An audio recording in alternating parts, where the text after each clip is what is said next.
Trivandrum school के लिए जमीन खरीदा। त्रिवेंद्रम धर्म महाचक्र से केंद्रीय कार्यालय कोलकाता लौटने के एक सप्ताह के बाद बाबा ने केंद्रीय ईरो सेक्रेटरी को बुलाया और कहा, त्रिवेंद्रम के डायसिस सेक्रेटरी से वहां के स्कूल के लिए जमीन खरीदने के लिए कहो। आप लोगों की जानकारी के लिए यह बतला दूं, दक्षिण भारत के राज्यों में केरल के लोग अपेक्षाकृत उच्च शिक्षा प्राप्त है किंतु आर्थिक दृष्टि से गरीब है। इसीलिए टेलीग्राम पाकर मुझे गहरा मानसिक झटका लगा। मैं सोचने लगा, आखिर त्रिवेंद्रम में जमीन खरीदने के लिए रुपए कहाँ से मिलेंगे?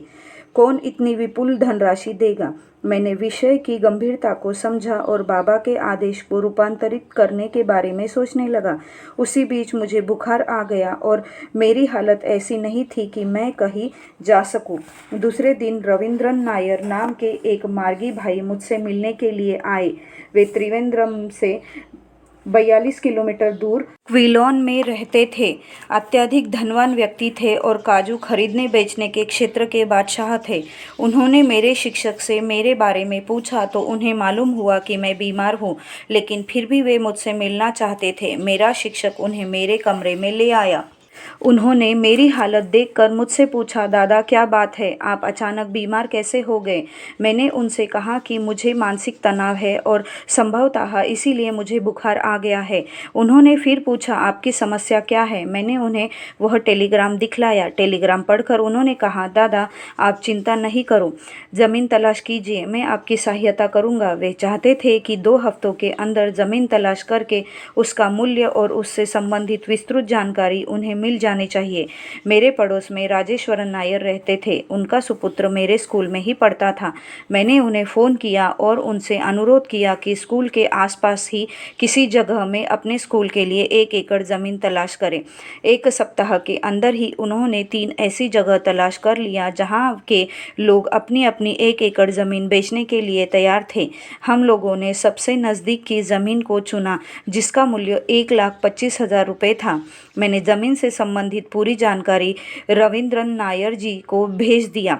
उनका जवाब भी आया जिसमें उन्होंने मुझे अगले हफ्ते अपने घर में मिलने के लिए लिखा था। मैं उनके घर गया। वे बैठक में स्वयं मुझसे मिलने के लिए आए। उन्होंने ज़मीन का नक्शा देखा और मेरे द्वारा ले जाए गए सारे दस्तावेज़ों का बारीकी से अध्ययन किया और कहा, दादा अभी अभी मैंने शासकीय अस्पताल के टीबी वार्ड में और अधिक कमरे के निर्माण की योजना अपने हाथ में ली है। मैंने उनसे फ़ौरन कहा, आप चाहे तो टीबी वार्ड की योजना के साथ साथ स्कूल का निर्माण का कार्य भी कर सकते हैं, लेकिन मैं यदि अपने जीवन भर कोशिश करता रहा तो भी स्कूल के लिए इतनी बड़ी धनराशि जमा नहीं कर सकूंगा।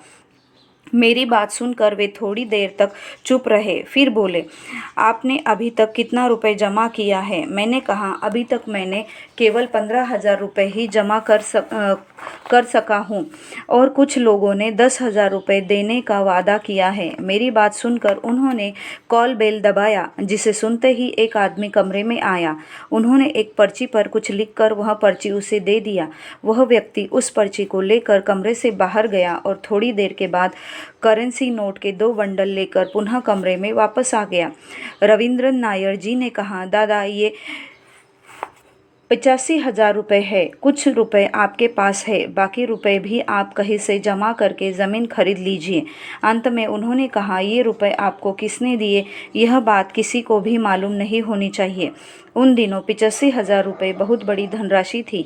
मैंने उन रुपयों को स्कूल में लाकर उन्हें रद्दी की टोकरी में रख दिया, अलमारी में नहीं रखा। सोचा कि अलमारी से ये रुपए यदि चोरी हो गए तो बाबा और संगठन के लोग मुझे गलत समझ सकते हैं। उन रुपये को पाकर मैं इतना अधिक भावातिरेक में आ गया कि रात भर सो नहीं सका। सुबह होते ही मैंने वह रुपये जिला सचिव कन्हई चोटियार जी को सौंप दिए। वे क्विलान में रविंद्रन नायर के साथ काम कर रहे थे। मैंने उनसे कहा कि ये 85,000 रुपये आप अपने पास सुरक्षित रखिए, इन रुपयों से हमें ज़मीन खरीदनी है। उन्होंने दानदाता का नाम पूछा। उनका पूछना स्वाभाविक था। मैंने कहा, आप उन्हें जानते हैं, उन्होंने मुझे गोपनीयता बनाए रखने को कहा है, लेकिन उनका नाम आपको बतलाने में कोई हानि नहीं है। ये रुपये मुझे केशियो किंग काजू खरीद और बेचने के क्षेत्र का बादशाह रविंद्र नायर ने दिए हैं। जिला सचिव को वे रुपए सौंपकर मैं राहत की सांस ली। उन्होंने वे रुपए अपने एक मित्र को दे दिया। वह मित्र लकड़ी का व्यापारी था।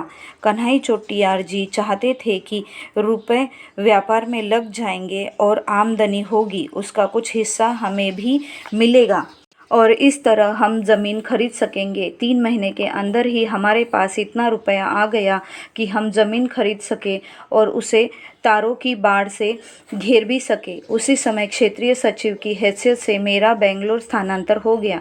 त्रिवेंद्रम के अपने क्षेत्रीय सचिव आचार्य केशवानंद अवधूत जी से मैंने कहा, देखिए, बाबा ने मुझे स्कूल के लिए ज़मीन खरीदने के लिए पर्याप्त धन की व्यवस्था कर दिया है। वे मेरा विश्वास नहीं कर सके। उन्हें लगा कि मैं मजाक कर रहा हूँ। जिस दिन मेरा कार्यभार संभालने के लिए आचार्य शरणानंद अवधूत जी आए, उसी दिन मैंने अपने जिला सचिव से कहा कि वे रुपए लेकर तैयार रहे। हमें अगले दिन ज़मीन खरीदना है और उसका रजिस्ट्रेशन भी करवा लेना है। दूसरे दिन जब वे स्कूल आए तो मैंने वे रुपए नए डायसिस सेक्रेटरी आचार्य शरणानंद अवधूत जी को सौंप दिए ताकि वे ज़मीन खरीद सके और संबंधित दस्तावेज अपने पास सुरक्षित रख सके। सारा काम बड़े आराम से और नियमानुसार हो गया। दूसरे दिन अपने स्कूल के बच्चों और अभिभावकों और अन्य लोगों से मिलकर क्षेत्रीय सचिव की हैसियत से काम करने के लिए मैं अपने नए कार्यक्षेत्र बेंगलोर के लिए रवाना हो गया।